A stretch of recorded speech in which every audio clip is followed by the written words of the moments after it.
Dr. Jen. Otherwise known as Jennifer. Good morning. Good morning. Thank you. I don't get that one. I get this one. Am I on? Yeah. Okay, perfect. Oh, I'm so happy to be here. I do have to acknowledge the fact that, ironically, it's Groundhog's Day, and I was supposed to be here back in August. As Ron has said, I've taken on a new identity. This whole idea of being a writer and an author is new to me, and living with creative force is a whole nother way of living. And I was in the midst of a writing spurt and completely lost sense of time and space until 3 p.m. in the afternoon when I get a phone call from my dear friend who says, "Hi."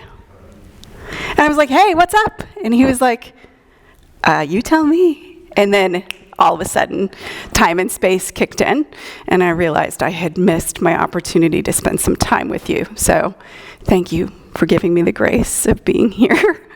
And hopefully we'll have a good Groundhog's Day. How much time do we have? 45 minutes, so till the end of till 10:30, is that right? 10:45. Okay, perfect.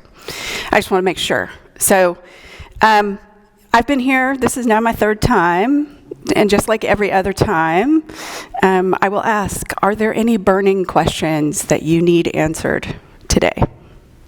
Anything of top of mind when you heard I was going to be standing up here that you're like, oh, I need to ask her X, Y, and Z, or we need to talk about something? Yes? Jennifer, I saw read recently, that more and more for-profit hospice places are opening. And this was not saying this is a good thing, but people are making money out of now of taking care of people, which seem to be in a situation where you're very vulnerable. So sure. What is your response to that? Yeah, so for those who didn't hear the question, remind me of your name again. Mike. Mike, that's right.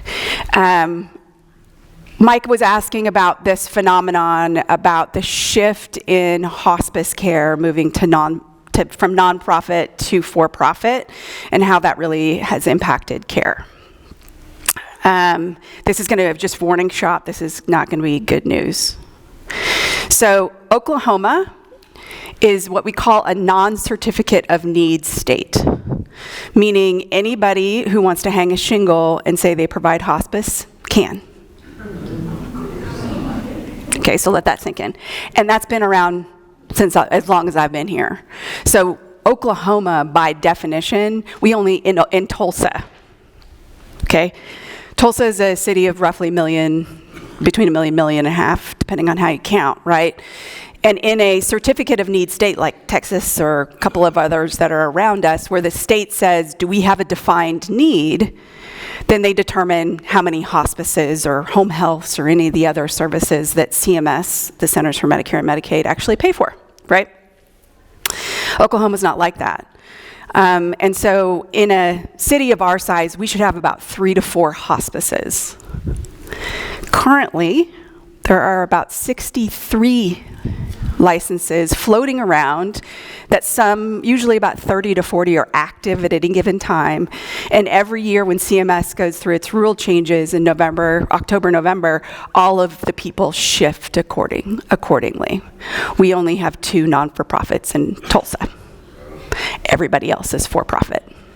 What are the 2?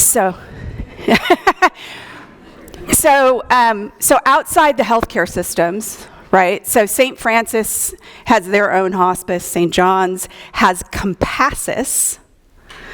Okay, so St. Francis is St. Francis Hospice. St. John's is their partner is Compassus. That's a relationship between Ascension, which is the big healthcare system that St. John goes under, and Compassus. Hillcrest does not have their own hospice. They work with all of the hospices within town. Okay, so once you get out of the healthcare systems, and you guys know that OSU is part of St. Francis, right? No. Okay, so just so you guys know that. OSU is operated by St. Francis, so that hospital system. So when you look at the non-for-profit hospices in town, Seasons and Green Country are the only 2. Which one? Seasons Hospice and Hospice of the Green Country. So, Clarehouse sits completely outside the healthcare system.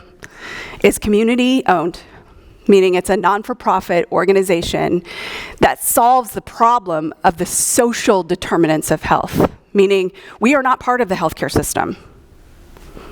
We extend ourselves from the community as an extension of the family in order to have the wraparound services that our medical colleagues, so all the hospice agencies, don't provide. What families don't understand is that the hospice Medicare benefit was built upon the idea of the family and a network of caregivers to provide the care in your home. Since 1982, when it was first built, it has never changed and doesn't reflect what we call the diaspora of the family, meaning everybody's connected virtually, but physically, when we need you by our sides to care for us in our most vulnerable times, oftentimes you're left to do that alone. And for those of you who have done that or have had to bear witness, it's impossible. It violates our second most basic need, which is the need for deep, deep familial connection and caregiving. So Clarehouse solves that problem. We partner with our medical model hospice people to provide the extra family that is no longer around. Make sense? Okay, other questions? One more, yeah. No. No. So as Ron said, we have a thing called the Omega Home Network.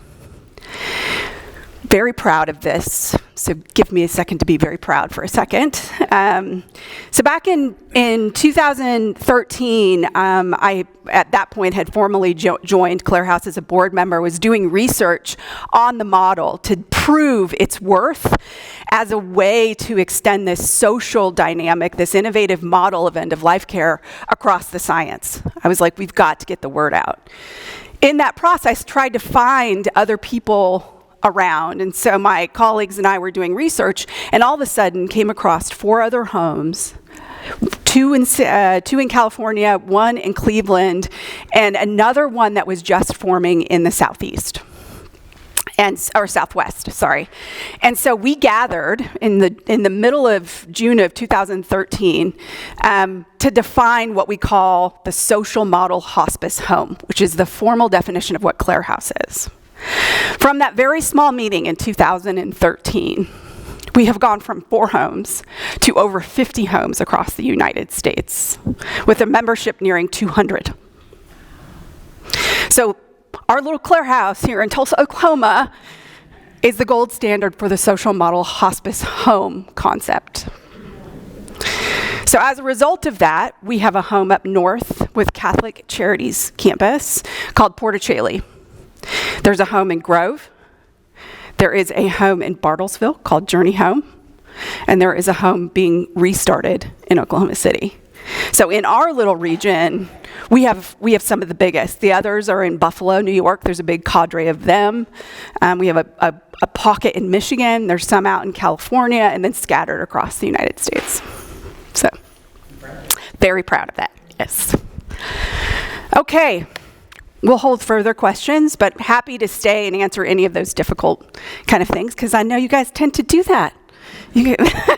So happy to do that. I love the fact when we confront the truth of our existence and ask the hard questions, it's the only way we can live meaningful lives.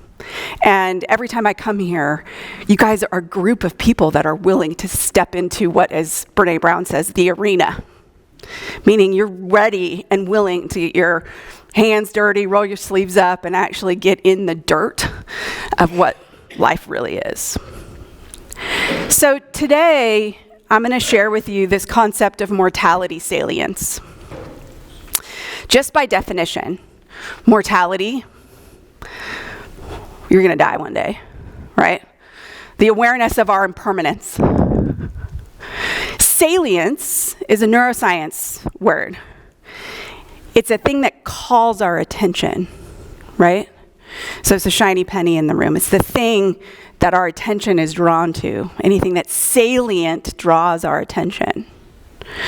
So if you put those two things together, it's purposefully aiming your attention to the salience, the meaning of what it means to die. The reason why Ron asked me to come talk to you is that we've got some new science that has come out that has really, as a practitioner, has really changed the way I actually practice at the bedside. And doing this for 25 years, it takes a lot for me to change. And so he thought it would be fun to share this with you all because it impacted him, and the audiences I've shared it with seems to kind of turn a light bulb on in a way that people have not experienced yet. So my hope is that for you today. And so without further ado, let's talk about it.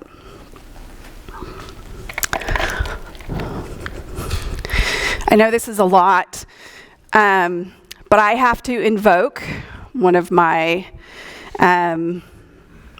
teachers. I wish I had met him. Many of my teachers actually did meet him, so I feel like I know him. His name's Abraham Maslow. You guys may have heard Maslow's hierarchy of needs, yeah? So Maslow was a humanistic psychologist and way before his time, and really talked about the hierarchy. And by the way, most of you know of it as a pyramid. Maslow never, that wasn't a Maslow thing. That was a business consultant that copped his ideas and put it into a pyramid. So we can talk about that if we have time. But Maslow sustained a heart attack at a very young age that put him into heart failure in his late 50s. And during this time, he was writing quite a bit and was acting as the president of the American Psychiatric Association. And so he really started naming this feeling that he was having about his own development and awareness of his impending death that could happen at any time. And really pulled out this word of mortality salience. And I'm going to read this, and he wrote this in the days right before his unexpected death in 1970. It's quite clear that we are always suffering from this cloud that hangs over us, the fear of death. If you can transcend the fear of death, which is possible, if I could now assure you of a dignified death instead of an undignified one, of a gracious, reconciled, philosophical death, your life today, at this moment, would change, and the rest of your life would change. Every moment would change. I think we can teach this transcending of the self.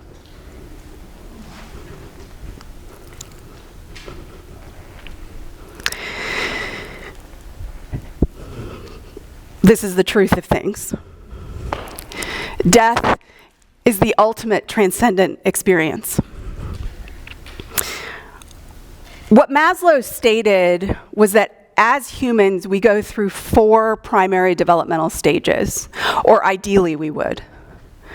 First stage, we're all familiar with. We were dependent.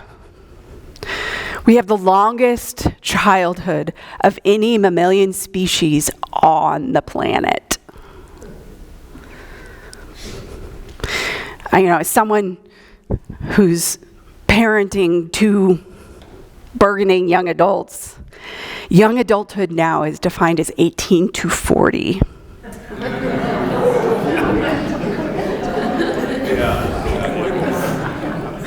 We now know that our brains don't fully develop. For those of us who have X chromosomes, it's a little sooner, till like we're about 25. And those who have Y chromosomes, it's 33. So our stage of dependency it makes us very fragile when we're young. And as we now know, because of adverse childhood experiences, data, and trauma, many of us are still rewiring some of the things that happened to us in those dependent years. When we have enough needs, our safety and connection needs, we start moving from dependence to independence. Independence, as you guys know, right? I can function in the world. Typically, that was defined by financial stability, being married, and having kids. Yeah, that's not defining adulthood anymore, right? We don't know what that's going to be, admittedly. But basically, some independence, some sense of I am separate from my family of origin, defining who I am so that I can choose to engage into my family of choice, whatever that looks like. If we don't have enough connection that allows us to move into a sense of self or growing sense of esteem, who am I, what can I do, and how can I affect change in the world, we get stunted in either a codependent or partially independent person. Okay? I know every single one of you is going, oh, I know that person in my family, right? And so we get stuck when our needs aren't met, right? So dependence, we need safety and connection to move into independence, which is bolstered by growing self-esteem and what we call exploration. When we feel safe enough and strong enough in our own persona, in our own agency, we want to go out and explore the world. Quite literally, right? This is why many of our young people go gallivanting across the globe. There's some sort of frontal lobe calling that says, I need to take risks and I need to see what's out there, right? And as we move through the stages of exploration, we get really curious about the external world, but then we start turning inward. And this is when we move into the worlds, or into the developments, what we call second adolescence. Y'all know what primary adolescence is, right? That whole thing that happens. Well, we also have a second adolescence. It's often called the midlife crisis. You laugh, but it's serious. It causes significant morbidity and mortality because we don't pay attention to it. It is the thing I see most suffering in. Because we have a society that says you must produce, you must be the bootstrapping individual that reaches the pinnacle of your highest career. And when you're done with that, thanks, but we don't want to have anything to do with you. We have a society that is just now learning that groups like this, elders who have the wisdom to help the rest of us along, need to be honored, bolstered, and reincorporated into our societies. For those of us who have X chromosomes, we have an evolutionary reason for grandmothers.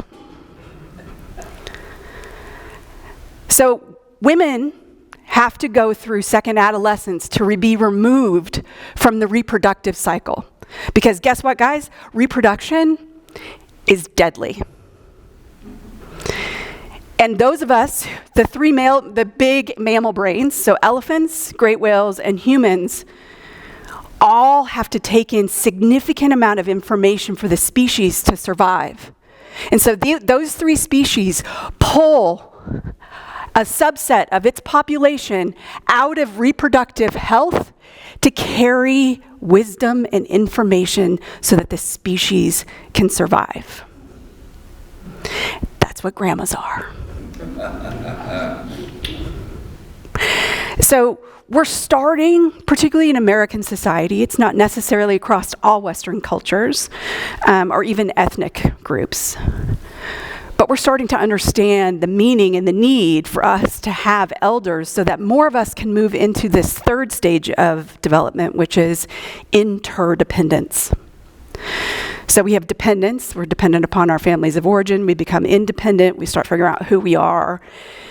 And as we explore the world, we want to engage with other beings, whether they be humans or ideas, communities, so that we can fully know who we are and be of service to others. To be a truly interdependent human, I have a strong sense of myself. where I begin and end.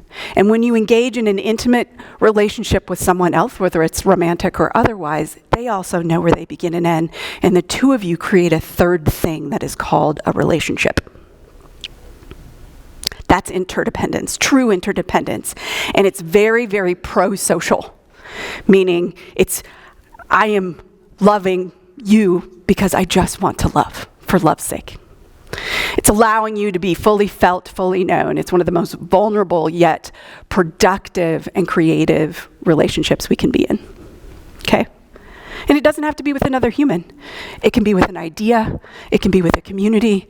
It just understands there's this thing that knows what it is. I know what I am, and together we've agreed to create a third thing. Interdependence. Once you start having interdependence, compassion becomes the way you navigate the world. And from there, purpose, one's calling in this lifetime becomes evident. It's always within you. You don't have to find it.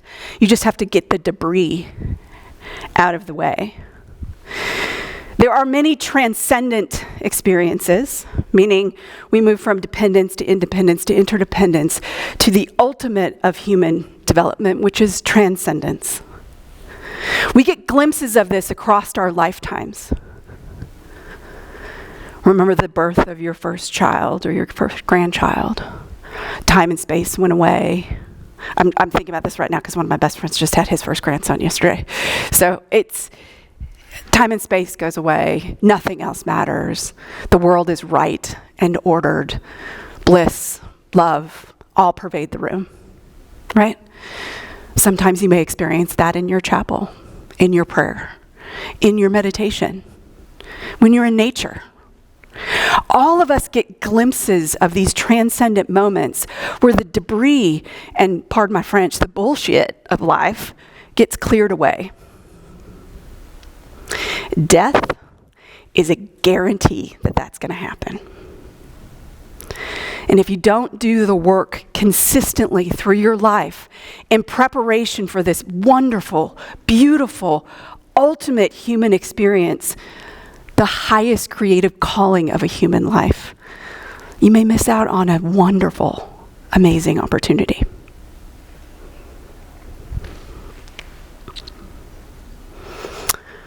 So, you're like, okay, sister, what do you mean?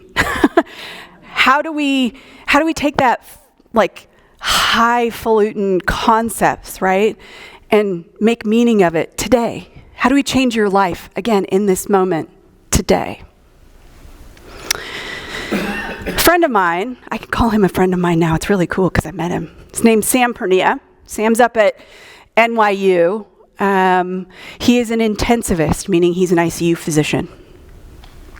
And he not only is an ICU physician, but he's one of the foremost experts on resuscitation. Okay? So if you couldn't get someone more opposite of me, right? And what was happening with Sam's a very thoughtful man. He's Persian by background, went to school at the UK, residency here in the United States, and now he's at NYU. He realized that he got really good at resuscitation, and as he was bringing more people back from the other side, after they had gone through the process of death, they had transcendent experiences that they did not know how to incorporate in their day-to-day lives. And as a physician, we take an oath to first do no harm. And so he was having these people come back from death and say to him, Doc, what am I supposed to do with this? How am I supposed to live my life knowing all the beauty that awaits for us on the other side? I don't know what to do with myself.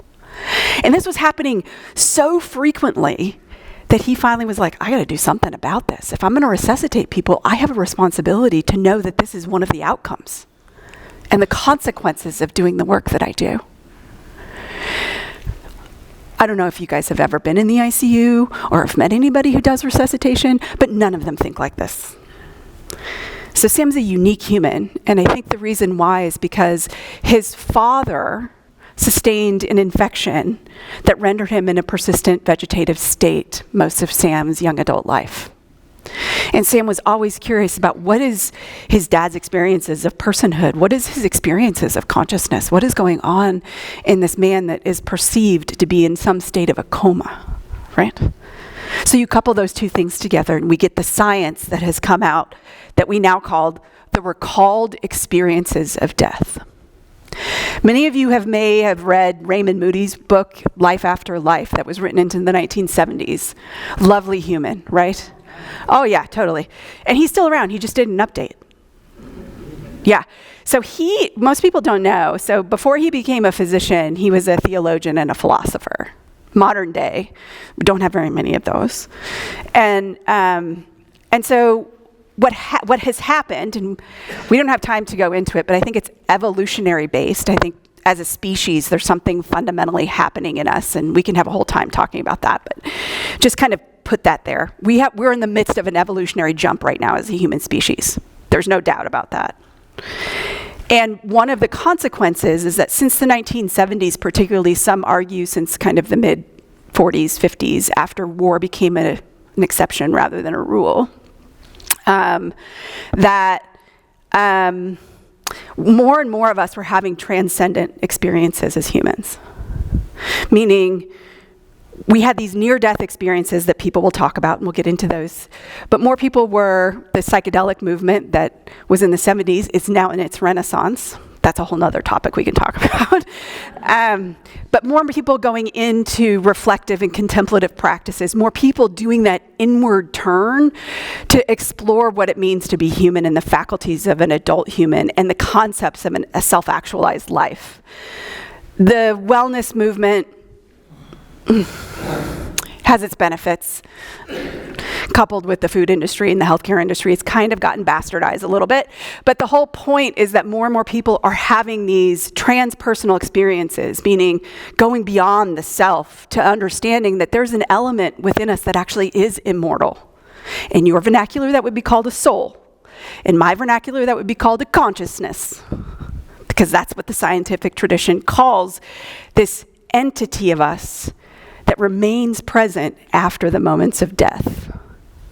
Yes, Sam found out accidentally that when he was putting an EEG on people going through CPR, who died, heart stops, lung stops, brain stops, that 30 seconds after the moment of death, they tracked what we call high gamma in the brain.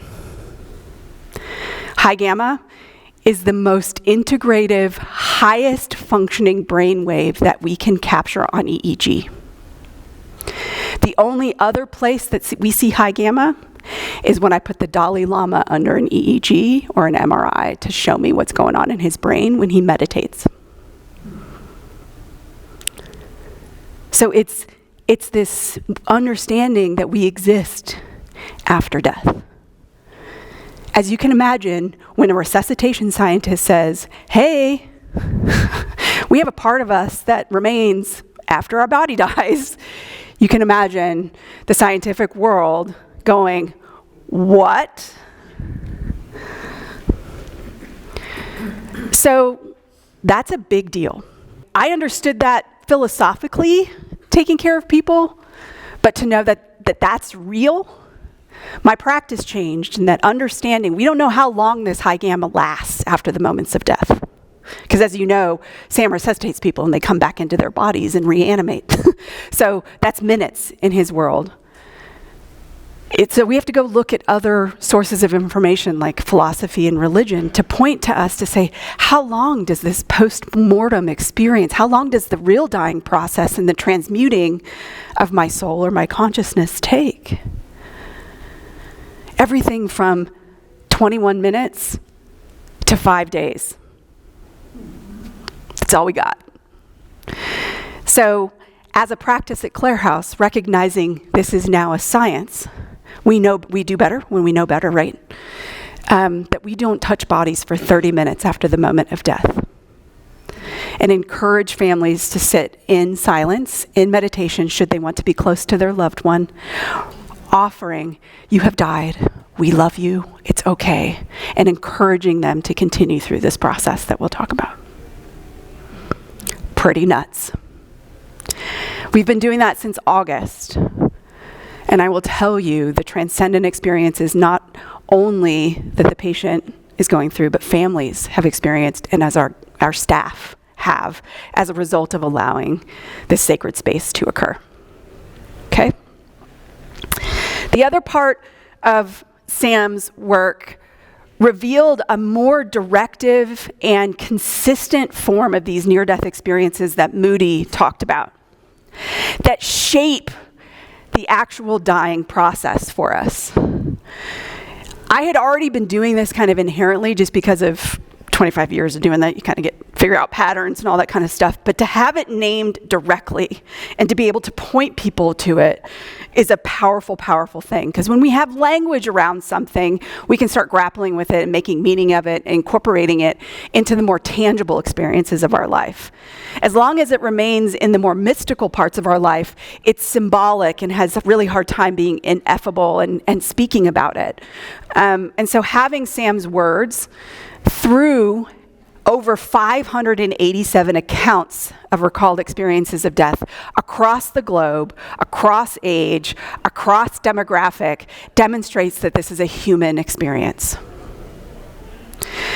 So I'm just going to walk you through these 4 parts and ask you to start thinking about your own life and how you could use this on a day-to-day basis to meditate and prepare not only for the day, the week, the month, the year, the life season you're in the anticipation of your own ultimate transcendent experience, death.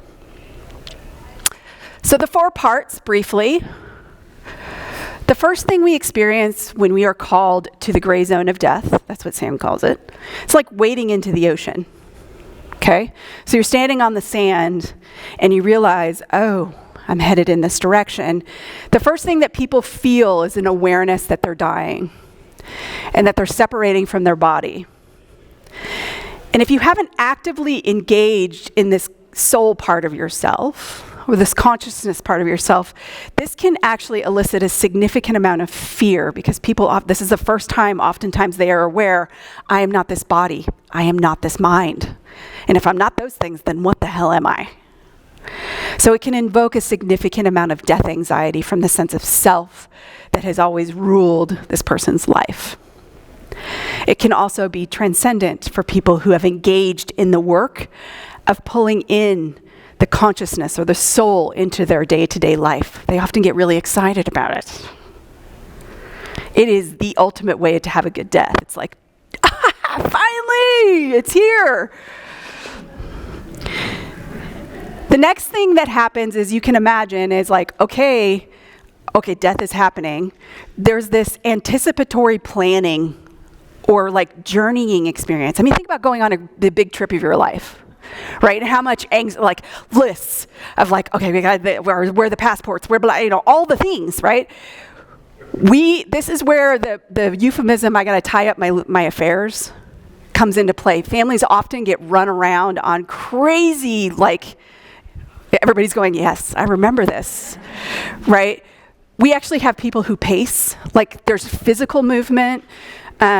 Oftentimes they'll plan a huge trip in their head to like their favorite place. Like my husband just left. I'm sure at some point during this part of his dying, he will be at St. Andrews or on his way there, and it takes the flavor of the personality.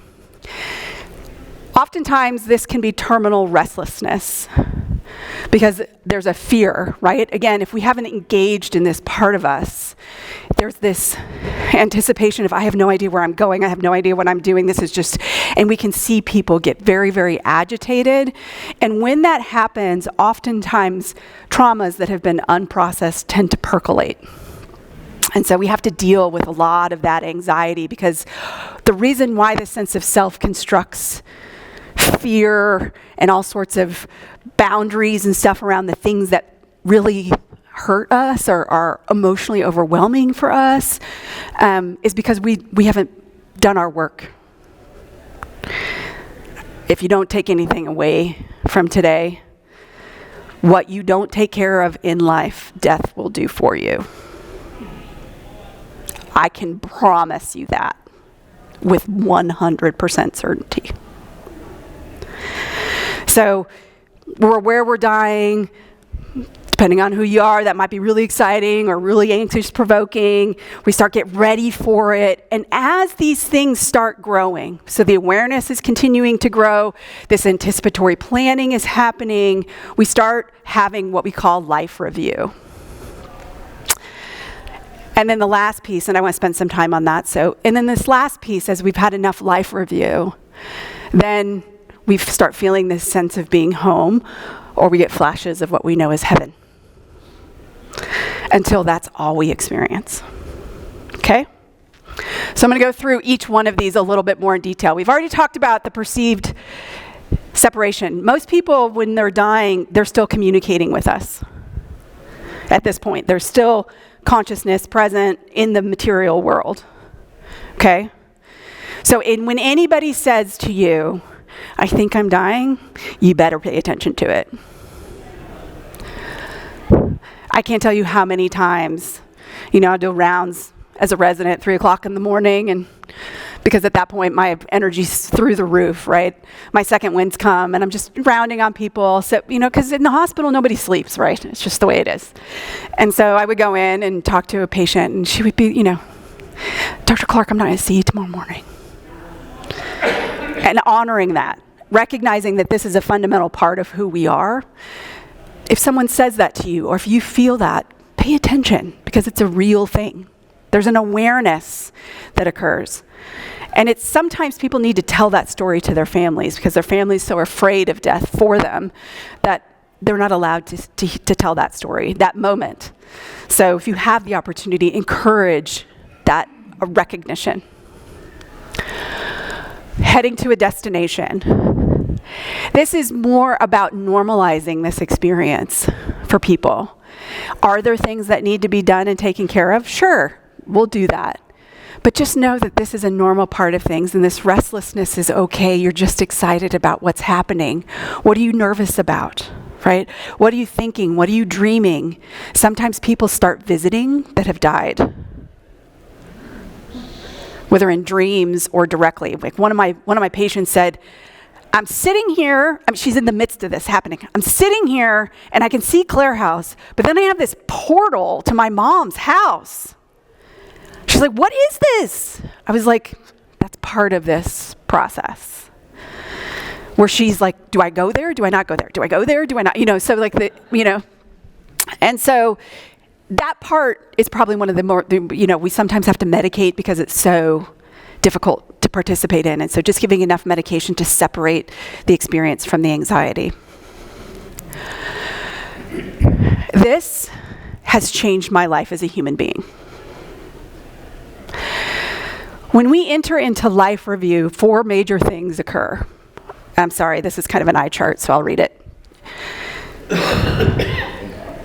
What we know is that when people undergo life review, the most important thing that you have to understand, because unfortunately one of the hidden curriculums of Christian westernized mantras is this whole thing of Judgment Day. It doesn't happen, according to those that have died, regardless of their religious belief system. What happens in life review is that you are first and foremost enveloped in what we call unconditional positive regard. So regardless of whether you have lived as a saint or as a sinner, your life is held in fundamental, pure, unadulterated curiosity. Every child that I have taken care of that is verbal has told me they are wrapped in angels' wings, regardless of their background. So knowing that one's life will have to be accounted for, it's accounted for not in bad or good binary thinking, but in what should or what have we learned in this lifetime. The second thing that happens is that you start having this review. First and foremost, you're wrapped in this thing. Oftentimes people feels like if there's a teacher or a wise being, but regardless, it's this feeling of curiosity and unconditional love. You start seeing your life. Time and space is not part of this. It happens all at once. And not only do you feel your life from your viewpoint, emotions, thoughts, feelings, sensations, all the things, you feel it from the people that you have touched in those experiences. Yeah, and vice versa, right? So if someone's harmed you, you get to see what we call the chain of reason as to how your interaction came into being. You understand cause and effect. You understand the domino cascade of your life. It gives you perspective, as you can imagine. Can you imagine coming back from death, having gone through this? This is the most profound part of people's lives. Understanding the chain of reason across this lifetime and why you're here. And the last two things that occur is what we call the primacy of human dignity.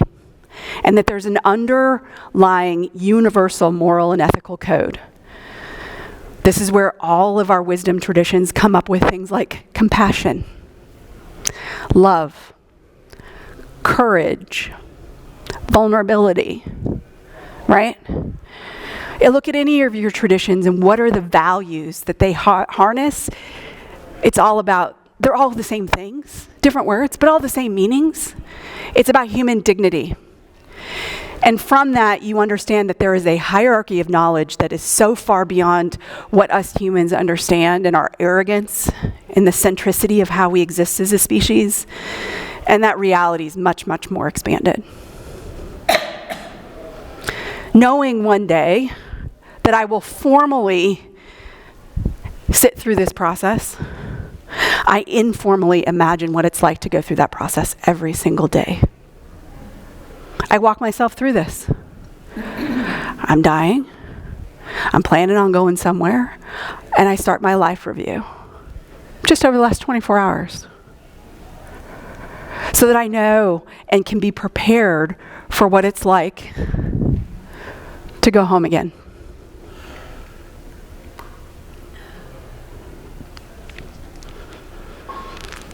So,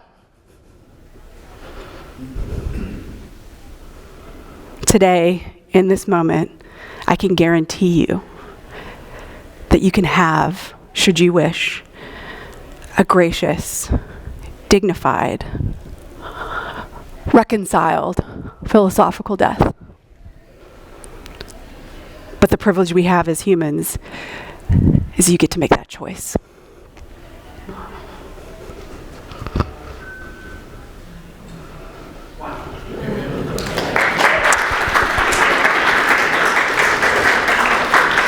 You want a question or two? Sure. Anybody have a question? We need about 2 hours. Okay. All right, we'll get one right here. Then we'll come over. I was curious that as this process ends, this transformation happens, or translocation. All the trans words, yeah. Yeah. Changing. Does that apply across all religions or lack of religion and so on? Yeah, so it's really funny. Religion has nothing to do with it.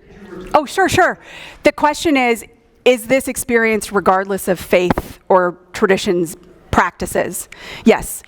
It's funny enough, none of that comes into play. The only way we see that is during the second stages, people may have images of their icons, right?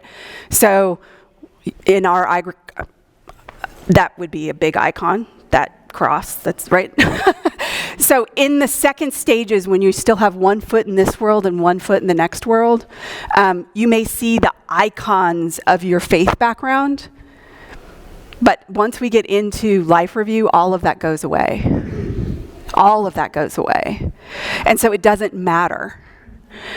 It is how one exercises one's faith as a pathway towards this transcendent experience.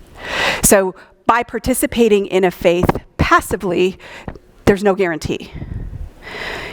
Your faith and your religious practices are a pathway towards said thing. And how you use that and understand how that contributes to the universal human experiences is up to you.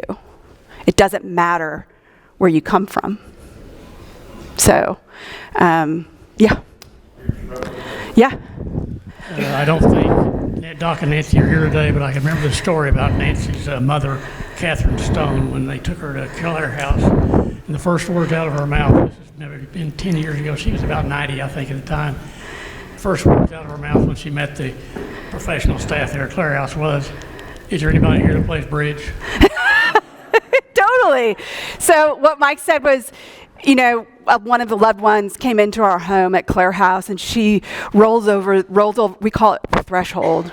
And we have many threshold deaths, believe it or not. People who roll into our peaceful, loving environment and are given permission, and they die within minutes and hours of arriving at our doorstep. They just needed the safe space to do so, right? And oftentimes, that takes the form of, who's ready to play bridge? Right? So it's a lovely experience when people are engaged in the dying process. One of my favorite ones, and we'll get to the last question, is a patient of mine. She's in room 3. And one day I walk in, she's like this. And I'm like, "Franny, what are you doing?" She's like, "Practicing."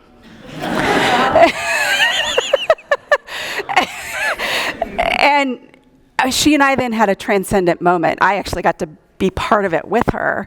I was like, "Well, do you want anything?" She was like, "Some chocolate ice cream, please, and please get yourself some too."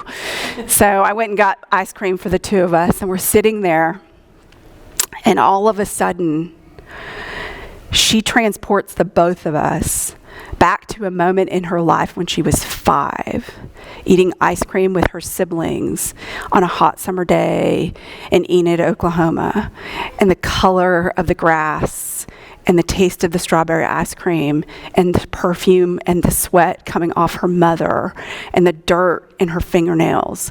And just this, like right now, I'm like feeling that experience again. And it was a beautiful thing to be carried with her in life review. And that's what happens to family members and loved ones as well. So not only is death a transcendent moment for those in the bed, but for those who surround them as well, if you allow it. What language is used? What do you mean? Well, home is probably home for a whole host of different languages, different faiths. Yeah. So what is the language that's universal? The reason why it's in quotations, and you've hit on a huge part of this, is this experience is what we call ineffable. There is no appropriate language to describe it. The best people can muster to describe the feeling is the feeling of going home. As a child, when you were, if you lived in a home that was safe, some of us didn't. For me, it was going to my grandparents' house. That was the closest I had, right? Of what it meant to be enveloped in something fundamentally whole. You were deeply connected and felt wrapped in all of those glorious things. And the euphemism that we have for it is home. So there is no language that's adequate. So, do we have, I don't know how much more, we have a couple minutes, so. Does Clarehouse still just have 10 beds? It does. The whole point of that is, yes, we can close this gap for some, particularly for those who don't have any resources. We have one mission that does all of that community work. The other mission we have is education. And teaching people that death is not something to be feared and needs to be prepared for, so that families do have that network of care in their own homes and in their own communities. So not only are we providing the care when rescue is absolutely needed, but we're trying to educate, like I'm sitting here today saying, what can you do today to be prepared for this beautiful, miraculous event in an environment where you want to be, and have the people around you that need to surround you in order to be cared for. So we're moving the concepts that we provide in our home to re-educating our community to say, we've got to think about how to live life differently so death isn't such a failure. Right? Because that's our hidden curriculum in medicine. When death comes, we failed somehow. We're undoing that with the educational arm of Clarehouse. So though we have our 10 beds, we're trying to reach into everyone's home in their own bedrooms. Yeah. When you tell someone when they're near death and Sure. you say it's okay to go home, Sure, you know, sure. go see your husband, etc. Can they really realize that? I experienced that this week. Yes. So how this occurs, how this high gamma experience occurs, is that when we move into comatose-like states, so what we perceive as someone no longer being present is actually not true. They actually are turned inward. Their brain is actually wide open so that it's been disinhibited by the comatose-like state, and their sensory experience is no longer limited to this body. So they're no longer limited to the body's eyes, ears, nose, mouth, or skin. They have what we call hyper-conscious lucid experience, meaning they get to feel everything directly. So they actually know your thoughts, emotions, intentions, and feelings without you having to speak them. So yes, it's really important when you move into someone's room who is actively dying to understand that they're communicating with your spirit directly. When my mother passed away of cancer, but she knew she was dying. Yeah. And her sister was in the room. Uh-huh. And she said to her sister, she said, "Have you ever been to Ohio?" And that's where they grew up. And then she started singing the beautiful Ohio River. Yeah. So she was That traveling definitely occurs. One more question. One more, and then I think we're at time. Yeah. Hi. Connie McFarland, nice to see you. You too. The gift of choosing. What's that mean? The giftofchoosing.com. That'll be the last question. Yeah. So that's everybody, So I have to communicate in ways that I'm not used to communicating, which means I have to have a social identity, online identity.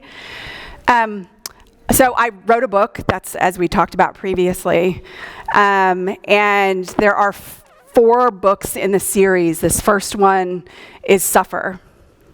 The next one is Choose. The next one is Create. And the last one is Die. And each one of them has a euphemism, like an image that comes with it. Suffering is about a compass, and it's about suffering well. We can't waste our suffering. It's actually a key component to a self-actualized life, and that's what this first book is about.